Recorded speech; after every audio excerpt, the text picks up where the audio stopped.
नमस्ते बच्चों, आज के इस वीडियो में हम लोग क्या देखने वाले हैं। तो इस वीडियो में हम लोग देखेंगे 2.3 द लिटिल रिवर में जो इंग्लिश वर्कशॉप है ना, इसमें जो क्वेश्चंस दिए गए हैं उनके आंसर हम लोग देखेंगे। और मैं आप लोगों को एक और बात बताना चाहूँगी, ये देखो पिछले वीडियो में हमने ये जो वार्मिंग अप में क्वेश्चंस दिए गए थे उनके आंसर देखे थे, आप लोगों को याद होगा, ठीक है। और मैंने आप लोगों को बोला था कि इंग्लिश वर्कशॉप के क्वेश्चन के आंसर हम लोग नेक्स्ट वीडियो में देखेंगे, जो ये वाला वीडियो है, ठीक है, इसी में हम लोग देखेंगे। तो आपका यहाँ पे पहला प्रश्न क्या है कि पहला का ये है, name the following from the poem. आपको नाम लिखने हैं, 2 ट्रीज के नाम लिख दो, तो मैंगो और पाम्स हो गया। 2 एनिमल्स के नाम लिख दो, काउज एंड जैकाल्स। 2 सीजन्स के नाम लिख दो, summer and rainy seasons. 2 non English words लिख दो, तो असद एंड गमछा। फिर 2 different timings of the day, dusk and dawn, ठीक है। तो ऐसे करके आप लोग लिख सकते हो। अब उसके बाद यहाँ पे बी है, pick from the poem words that describe sounds. यानी आपको देखो क्या करना है, जो पोएम है ना द लिटिल रिवर, इसमें से उन वर्ड्स को पिक करना है, उन वर्ड्स को उठाना है जो साउंड को डिस्क्राइब कर रहे हैं। मतलब जैसे अभी चिर्प चिर्प है, ठीक है, चिर्प चिर्प, तो ये भी एक साउंड बता रहा है ना कि चिड़िया कैसे करती है, चिर्प चिर्प करती है, ठीक है। जैसे हिस एक साउंड होता है, तो ऐसे करके आपको वर्ड्स उठाने हैं और यहाँ पर लिखने हैं। तो देखो मैंने यहाँ पे लिखा है बैबलिंग साउंड्स, फिर टॉरेंट स्वर्ल्स, उसके बाद जयकाल हाउल, जयकाल कैसे हुआ करता है वो। चिर्पिंग ऑफ मैनास, मैनास क्या करती हैं, चिप चिप करती है ना, चिड़िया को आपने देखा होगा कैसे ची ची ची ची करती रहती हैं। फिर यहाँ पे सी है, pick out words that describe the flow of the river water. अभी आपको क्या करना है स्टूडेंट, देखो वर्ड्स को उन वर्ड्स को पिक करना है जो क्या कर रहे हैं, जो नदी का पानी है ना उसको डिस्क्राइब कर रहे हैं, ठीक है, उसके फ्लो को, जो वो बह रही है उसके फ्लो को। तो कौन कौन से वर्ड्स है, एक तो स्ट्रॉन्ग करंट है ना, ये पानी के फ्लो को ही बता रहा है। इन स्पेस, मडी टोरेंट, फिर मिएंडर्स है ना, मिएंडर्स मतलब क्या, ऐसे जो किधर भी घूमती रहती है उसको हम लोग मिएंडर्स कहते हैं, ठीक है। तो ये हो गए। अब यहाँ पे सेकंड का ए देखेंगे, तो सेकंड का ए क्या है कि find out 5 lines from the poem that contain the figure of speech, alliteration, underline the initial sounds of words repeated in each of the lines. देखो स्टूडेंट्स, अभी आप लोगों को क्या करना है, पोएम में से ना 5 लाइन्स को पिक करना है, मतलब उठाना है, यहाँ पे लिखना है। लेकिन वो लाइन्स होनी कैसे चाहिए, तो उनमें ना फिगर ऑफ स्पीच होना चाहिए, एलिट्रेशन, ओके। और फिर जो रिपीटेड वर्ड्स रहेंगे, मतलब साउंड जो रिपीटेड रहेंगे, उनको अंडरलाइन भी करना है। तो देखो यहाँ पे, and cows and cats and can cross with ease, okay. तो देखो किसको किसको आप करोगे अंडरलाइन, देखो मैंने यहाँ पे अंडरलाइन करके आप लोगों को दिखाया है, आप देख पा रहे होंगे, देखो cows cats cross, okay. Next है यहाँ पे, no sign of slim, no sign of slim, the sand sign bright. तो किसको किसको ये अंडरलाइन करना है, इसको इसको इसको और इसको, सब मैंने किया हुआ है, आपको साफ साफ दिखाई दे रहा होगा, ठीक है। फिर उसके बाद यहाँ पे अगला है, girls and boys bath close to the bank. Fourth one है, at dusk and dawn once there bath is done. Fifth है, the deep wash cloth to trap small fish. चलो अभी आगे बढ़ते हैं। तो बी है यहाँ पे, pick out 4 lines that contain the figure of speech onomatopoeia. देखो अभी आपको क्या करना है ना, 4 लाइन्स इस कविता से पिक करनी है जो क्या कंटेन करता हो, मतलब जिसमें क्या हो, ओनोमोटोपोइया। अभी इसमें क्या था, एलिट्रेशन था, राइट। अभी आपको ऐसे वर्ड्स यहाँ पे ऐसे सेंटेंसेस लेने हैं, लाइन्स लेनी है जिसमें ओनोमोटोपोइया हो, यानी जो किसी साउंड को बताता हो। तो देखो इसका answer, chirping mynas through that side, तो चिर्पिंग ये एक ओनोमोटोपोइया है। फिर the jackal howls is heard there at night, तो ये भी क्या है, एक ओनोमोटोपोइया है। हाउल जो अंडरलाइन वर्ड्स है ना, ये वो है फिगर ऑफ स्पीच, ओनोमोटोपोइया। फिर यहाँ पे the air is rife with babbling sounds. Fourth one है, as the muddy torrent swirls along. चलो अभी आगे बढ़ जाते हैं। तो थर्ड वन है यहाँ पे, rearrange the words in alphabetical order. देखो स्टूडेंट्स, यहाँ पे कुछ वर्ड्स दिए गए हैं जिन्हें आप लोगों को अल्फाबेटिकल ऑर्डर में क्या करना है, अरेंज करना है। अल्फाबेटिकल ऑर्डर मतलब क्या है, जैसे डिक्शनरी आप जब खोलते होंगे तो देखते होंगे पहले ए से जितने वर्ड्स आते हैं वो रहते हैं, उसके बाद बी शुरू होता है, फिर बाद में सी, फिर बाद में डी, समझ में आया। तो ऐसे करके आप लोगों को इन वर्ड्स को क्या करना है, अरेंज करना है, ठीक है। अभी आप लोग 8th स्टैंडर्ड में हो तो ये तो बहुत ही आसान सा क्वेश्चन है, अगर एग्जाम में भी आए तो भी आप लोग बड़ी आसानी से कर सकते हो। चलो एक बार आपको समझाती हूँ मैं। तो यहाँ पे अगर आप देखोगे, क्योंकि अभी अभी मैं बोल रही थी कि ए से शुरू होने वाले वर्ड्स पहले रहते हैं, फिर बाद में बी, फिर बाद में सी, लेकिन यहाँ पे अगर आप देखोगे तो सबके सब जो वर्ड्स है वो एस से स्टार्ट हो रहे हैं। तो अब आप ये कैसे डिसाइड करोगे कि कौन सा वर्ड पहले आएगा? तो कोई बात नहीं, अगर पहला अक्षर मिल रहा है तो ठीक है। चलो दूसरा वाला देखो इसमें यू आ रहा है, फिर इसमें आई आ रहा है, दूसरा वाला देखो इसमें एल आ रहा है, इसमें ए आ रहा है, इसमें एच आ रहा है। तो क्या करें, कैसे करें? सुनो एकदम ध्यान से सुनो, पहला वाला मिल रहा है उसको छोड़ दो। अभी दूसरा वाला वर्ड देखो कि दूसरा वाला वर्ड सबसे पहले अल्फ़ाबेट में क्या आता है, ठीक है, क्या आता है? ए आता है। तो ए कहाँ पे है? ये देखो SAND है ना, SA, एस के बाद क्या है? ए। तो ये वाला सबसे पहले लिखोगे, ठीक है। अभी ए के बाद क्या आता है? तो सी आता है ना, तो इसको लिखोगे। फिर सी के बाद, सी से बड़ा और क्या हो सकता है? सी के आगे जाओगे तो CDEF है क्या? EF तो है ही नहीं। जी है, जी भी नहीं है। एच है, तो देखो यहाँ पे एच है, शेड, ये देखो समझे। तो ऐसे करके आप लोगों को अरेंज करना है। एक बार मैं आप लोगों को फिर से बता देती हूँ, ध्यान से देखो। पहला मिल रहा है तो ठीक है, पहला मिल रहा है तो हम नहीं डिटरमाइन कर सकते। फिर दूसरे वाले वर्ड को देखेंगे, जैसे यहाँ पर देखो मैं लिख रही हूँ SAND, सैंड लिख दिया, और यहाँ पे एक और वर्ड लिख रही हूँ SCOUR, तो दोनों भी एस से स्टार्ट हो रहे हैं, ठीक है। पहले वाले को छोड़ दो। अभी दूसरा वाला देखो, इसमें पहले ए आ रहा है और यहाँ पे दूसरे नंबर पे सी आ रहा है। तो बताना एक बार कि जब आप ABCD पढ़ते हो तो पहले सी आता है कि ए आता है? पहले क्या आता है?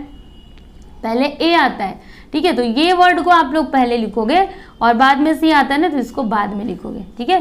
तो ये होता है आपका अल्फाबेटिकल ऑर्डर, ओके। तो यहाँ पे आप देख सकते हो मैंने आंसर लिख दिया है, देखो एकदम ध्यान से और समझने की कोशिश करो, ठीक है। फिर यहाँ पे सेकंड वन है banks, blossom, boys, bath, babbling. तो इसमें भी सेम आपको वही करना है जो अभी अभी मैंने सिखाया। सबके सब बी से स्टार्ट हो रहे, तो पहले वाले को छोड़ दो, दूसरा वाला ले लो, ठीक है। तो अब तो यहाँ पे बड़ी ही प्रॉब्लम हो गई है। क्या प्रॉब्लम हो गई है बताती हूँ। देखो बी से स्टार्ट हो रहे, चलो हमने पहला वाला तो छोड़ दिया, पहला वाला लेटर छोड़ दिया। अभी दूसरे पे अगर मैं जाती भी हूँ तो देखो ए यहाँ पे है, ए इसमें भी है, ए तीनों में ए है। तो अभी क्या करेंगे, जैसे बी, रुको मैं पूरा लिख करके बताती हूँ। देखो यहाँ पे है BANK बैंक्स है, फिर BATH बात है। उसके बाद चलो दो ही लेकर के बताती हूँ, ठीक है, दो ही बता देती हूँ, आप समझ जाओगे, फिर बाद में कर भी पाओगे। तो देखो ध्यान से, यहाँ पे बी है, यहाँ पे भी है, तो चलो बी को छोड़ दिया। इसमें भी ए है, इसमें भी है, ए है, यानी दूसरा लेटर भी ए ही है। तो अभी क्या करें, तो दूसरा अगर मिल रहा है तो ठीक है, उसको जाने दो, तीसरा मिलाओ। तीसरा मिलाओगे तो इसमें एन है और इसमें टी है। तो अब आप बताओ कि जब आप ABCD पढ़ते हो तो पहले एन आता है कि टी आता है? पहले क्या आता है? तो पहले आता है एन, यानी ये आएगा पहले और ये आएगा बाद में, समझे। तो ऐसे करके किया है। चलो ये तो देख लिया। अभी थर्ड वन, तो इसमें भी हमने सेम वही किया है। देखो अगर 2 लेटर्स मिल रहे हैं तो उन दोनों को जाने दो, अगर 3 मिल रहे हैं तो तीनों को छोड़ दो। उसके आगे का देखो ना कि कौन पहले आता है, ठीक है। चलो उसके बाद अभी हम लोग यहाँ पे 4th क्वेश्चन देख लेते हैं। क्या है, What aspects from the poem do the following phrases describe? यानी कि यहाँ पे पोएम के कुछ फ्रेजेस दिए गए हैं, तो ये लोग क्या डिस्क्राइब कर रहे हैं आप लोगों को बताना है। तो पहला फ्रेज क्या है, दे आर कूल शेड। ये क्या डिस्क्राइब कर रहा है, the phrase describes the cool shade of the mango and palm groves. B है यहाँ पे ओनली नी डीप, तो ये क्या डिस्क्राइब कर रहा है, the phrase describes the water in the river which is only knee deep during summer. C है यहाँ पे नॉट टू स्टिप, ये क्या डिस्क्राइब कर रहा है, the phrase describe that both the banks of river which are not very steep not rising sharply. D है house work on the river bank, house hold work of wives. फिर next यहाँ पे inspect, तो ये क्या describe कर रहा है, reverse flood. And last one is rife with sounds, तो ये क्या डिस्क्राइब कर रहा है, द एयर। ओके चलो अभी आगे बढ़ जाते हैं। तो आगे क्या है कि the poem describes 2 different pictures of the river in the summer and in rainy season. Right down 4 points of the contrast in the changing scene of the river. देखो स्टूडेंट्स, ये जो आपका पोएम, इसमें 2 डिफरेंट पिक्चर्स को describe किया जा रहा है। जैसे जो पोएट है वो समर सीजन के बारे में बता रहे हैं और मानसून के बारे में भी बता रहे हैं। तो आपको ऐसे 4 पॉइंट्स यहाँ से मतलब दोनों के बारे में लिखने हैं। तो देखो यहाँ पे 4 पॉइंट्स मैंने लिखे हुए हैं। पहला पॉइंट क्या है समर में कि little river water flooded river only need deep, और मॉनसून में क्या है फ्लडेड रिवर, है ना। मॉनसून में ऐसा लगता है कि नदी में बाढ़ आ गई है, और गर्मी के सीजन में तो घुटने घुटने तक ही पानी रह जाता है। फिर दूसरा meanders along, मतलब इन समर में किधर भी किधर नदी बहती है, और मॉनसून में क्या होता है करंट ग्रोज स्ट्रॉन्ग, यानी जो करंट है जो वेव्स है वो एकदम स्ट्रॉन्ग हो जाती है, तेज तेज धारा बहने लगती है नदी की। फिर बैंक्स नॉट सो स्टिप, यानी इस टाइम पे क्या होता है बैंक ज़्यादा स्टिप नहीं होता है, बट इस टाइम पे क्या होता है मॉनसून में water rises torrent swirls along. Okay, fourth one है no sign of slim sands shine bright, और इसमें क्या होता है the village stirs to life people celebrate rain. Okay, तो ये आपका कंप्लीट आंसर है। नेक्स्ट यहाँ पे क्या है कि गेस हु आई एम। देखो बच्चों यहाँ पे एक पहेली दी गई है, बताना है आपको कि ये क्या है। I always run I never walk, मैं हमेशा दौड़ती हूँ मैं कभी भी चलती नहीं हूँ, मैं हमेशा दौड़ती रहती हूँ कभी भी चलती नहीं हूँ। फिर I often murmur but never talk, यानी कि मैं मुरमुर करती हूँ बुदबुदाती हूँ लेकिन कभी भी बात नहीं करती हूँ। I have a bed but never sleep, यानी मेरे पास तो बिस्तर है लेकिन मैं कभी भी सोती नहीं हूँ। I have mouth but hardly eat, यानी मेरे पास मुंह है लेकिन मैं शायद ही कभी खाती हूँ ऐसा। आई हार्डली ईट, यानी मैं शायद ही खाती हूँ। I love to fall but can't climb up, यानी मुझे गिरना बहुत अच्छा लगता है लेकिन मैं ऊपर चढ़ना मेरे लिए संभव नहीं है। It's not possible to climb up, okay, for me. Guess who I am, तो यहाँ पे आपसे पूछा जा रहा है कि गेस हु आई एम, बताओ मैं कौन हूँ। प्लीज़ डोंट गिव अप, देखो हार मत मानना, प्लीज़ तुम बताओ कि मैं कौन हूँ। इसको ध्यान से पढ़ो बच्चों, ध्यान से पढ़ो, एकदम ध्यान से पढ़ो। क्या बोला, I always run I never walk, कौन सी ऐसी चीज़ है जो हमेशा दौड़ती रहती है कभी भी वो चलती नहीं है। वो बुदबुदाती है बट वो कभी भी बात नहीं करती। बेड तो है बट वो सोती नहीं है। उसके पास माउथ भी है लेकिन वो शायद ही कभी खाती है। और उसको गिरना अच्छा लगता है लेकिन वो ऊपर चढ़ नहीं पाती है। तो कौन है ये स्टूडेंट। देखो यहाँ पे रिवर यानी कि नदी, है ना। नदी हमेशा क्या करती है, वो दौड़ती ही है, वो कभी चलती है क्या, नहीं। चलो आगे देखते हैं। अभी यहाँ पे अगला क्वेश्चन क्या है कि ये जो पोयम है ना, मतलब ये जो पोयम यहाँ पे दिया गया था पहेली, इसे आप लोगों को क्या करना है तो हिंदी में कन्वर्ट करना है, ठीक है। तो देखो यहाँ पे किया है मैंने हिंदी में कन्वर्ट। मैं सदैव दौड़ती हूँ, मैं कभी चलती नहीं, मैं प्रायः बुदबुदाती हूँ लेकिन कभी बतियाती नहीं, मेरे पास एक बिस्तर है लेकिन कभी सोती नहीं, मुख मेरे पास है लेकिन खाना शायद संभव नहीं, ऊपर से गिरना मुझे भाता लेकिन ऊपर चढ़ना संभव नहीं, पहचानो मैं कौन हूँ, कृपया हार तो मानो नहीं। ओके, चलिए अभी उसके बाद यहाँ पे ये तो हो गया। अभी लास्ट यहाँ पे एक और क्वेश्चन है, मैं बताती हूँ। ये देखिए, ये आपका 7th क्वेश्चन है जो आप लोगों को ही करना है। क्या बोला गया इसमें कि imagine you were at a river side class picnic and slipped and fail into the river. यानी आप बस इमेजिन करो, सचमुच का ऐसा मत तो सोचना कि सचमुच ऐसा हो जाए, ओनली इमेजिन करो कि आप कहीं नदी के किनारे पे पिकनिक मनाने के लिए गए हो, ठीक है, और क्या हुआ कि आप फिसल करके नदी में गिर गए हो।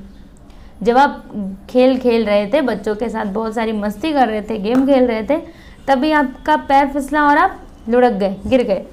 तो इसके बारे में आप लोगों को लिखना है, right in about 12 to 15 lines how your classmate saved you.